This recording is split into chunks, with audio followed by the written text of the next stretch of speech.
হযরত আলী রাদিয়াল্লাহু তাআলা আনহু ফজরের নামাজ আদায় করার জন্য মসজিদে গেলেন।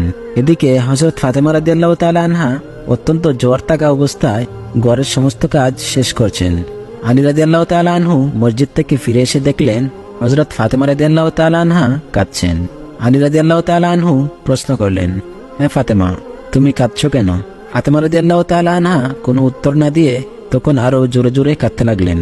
আলী রাদিয়াল্লাহু তাআলা আনহু কয়েকবার প্রশ্ন করার পর ফাতেমা রাদিয়াল্লাহু তাআলা আনহা কাঁদতে কাঁদতে বললেন, আমি স্বপ্নের মধ্যে দেখেছি আমার আব্বাজান আমার ঘরের মধ্যে ঢুকে কি যেন তালাশ করছেন। ঘর থেকে বের হওয়ার সময় আমি পেছন থেকে আমার আব্বাজানকে ডাক দিলাম, ও আব্বাজান, আপনি কি তালাশ করছেন আমাকে বলেন। আব্বাজান তখন বললেন, ও আমার ফাতিমা, আমি তো তোমাকেই তালাশ করছিলাম আর তোমাকে নিয়ে যাওয়ার জন্য তালাশ করছিলাম। আরো বললেন, ও আমার ফাতেমা, আজকে তো তুমি রোজা রাখবে এবং সেহরি করবে আলীর দস্তারখানায় আর ইফতার করবে আমার দস্তারখানায়। তখন হযরত আলী রাদিয়াল্লাহু তাআলা আনহু এই স্বপ্ন শোনার পর আর বুঝতে বাকি থাকলো না যে ফাতেমার ইন্তেকাল ঘনিয়ে এসেছে। তখন ফাতেমা এবং আলী রাদিয়াল্লাহু তাআলা আনহু জোরে জোরে কাঁদতে লাগলেন। এই সময়ের মধ্যে হযরত হাসান ও হুসাইন রাদিয়াল্লাহু তাআলা আনহু এসে জিজ্ঞেস করলেন, আব্বাজান ও আম্মাজান, আপনারা কেন কান্না করছেন?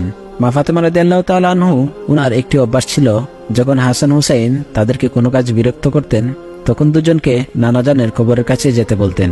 আজকেও ফাতেমা বললেন, তোমরা দুই ভাই তোমাদের নানার কবরের কাছে যাও। কবরের নিকট যাওয়ার সাথে সাথে কবর থেকে আওয়াজ আসলো, ও আমার আদরের নাতিরা, এই মুহূর্তে তোমরা আমার কাছে কেন এসেছো? আমার কাছে তো সবসময় আসতে পারবে। এখন যাও, গিয়ে তোমার মায়ের চেহারার দিকে তাকিয়ে থাকো। আজকের পর থেকে তোমাদের আম্মাজানকে আর দেখতে পারবে না। এই কথা শোনার পর দুই ভাই কাঁদছেন এবং দৌড়াতে দৌড়াতে আম্মাজানের কাছে চলে গেলেন। গিয়ে আম্মাজানকে জিজ্ঞেস করলেন, তোমরা দুইজন কেন কাঁদছো? আমরা জানতে পেরেছি। নানাজান আমাদেরকে বলে দিয়েছেন যে আজকের দিনটা তোমার জন্য শেষ দিন এবং নানাজান বলেছেন তোমার চেহারার দিকে তাকিয়ে থাকার জন্য। বিকেলের দিকে হযরত ফাতেমা রাদিয়াল্লাহু তাআলা আনহার শরীর খারাপ হলো এবং তাকে বিছানায় শোয়ানো হলো। মা ফাতেমার মৃত্যুর পূর্বক্ষণে হযরত আলী রাদিয়াল্লাহু তাআলা আনহুকে তিনটি কথা বলেছিলেন তিনি।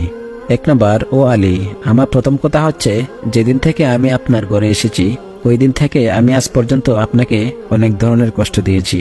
তার জন্য আপনি যদি আমাকে ক্ষমা না করেন তাহলে কিয়ামতের ময়দানে আমার কারণে আব্বাজান অনেক লজ্জিত হবেন। বলেন, আপনি কি আমাকে ক্ষমা করেছেন?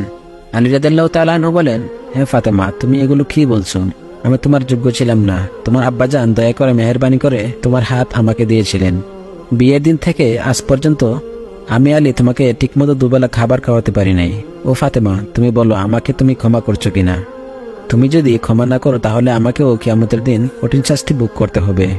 তারপর হযরত ফাতেমা রাদিয়াল্লাহু তাআলা আনহু আবার বললেন, ও আলী, আপনার সাথে আমার দ্বিতীয় কথা হলো, আমি মারা যাওয়ার পর আপনি আবার বিয়ে করে নেবেন দুনিয়ার যে কোনো মহিলাকে আপনার পছন্দ মতো।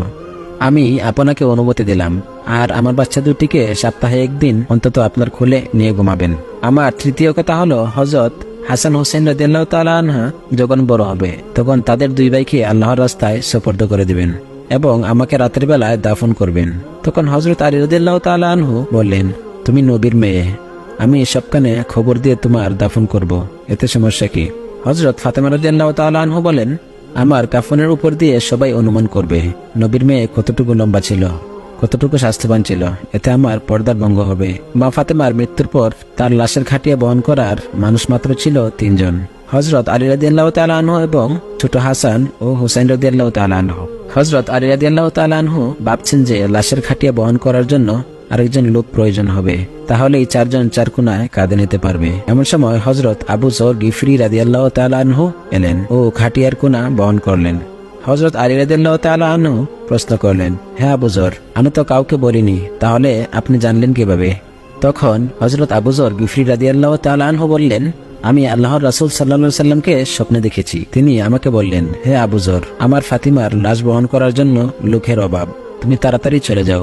ও আলী, আমাকে তো হুজুর সাল্লাল্লাহু আলাইহি সাল্লাম আসতে বলেছেন, তাই আমি এসেছি, তোমরা তো আমাকে বলোনি। তারপর হযরত ফাতেমা রাদিয়াল্লাহু তাআলা আনহুকে যখন কবরে নামাচ্ছেন তখন হযরত আবু যর গিফরি রাদিয়াল্লাহু তাআলা আনহু কবরের কাছে গিয়ে কবরকে উদ্দেশ্য করে বললেন, হে কবর, তুই কি জানিস আজকে তোর মধ্যে কাকে রাখছি?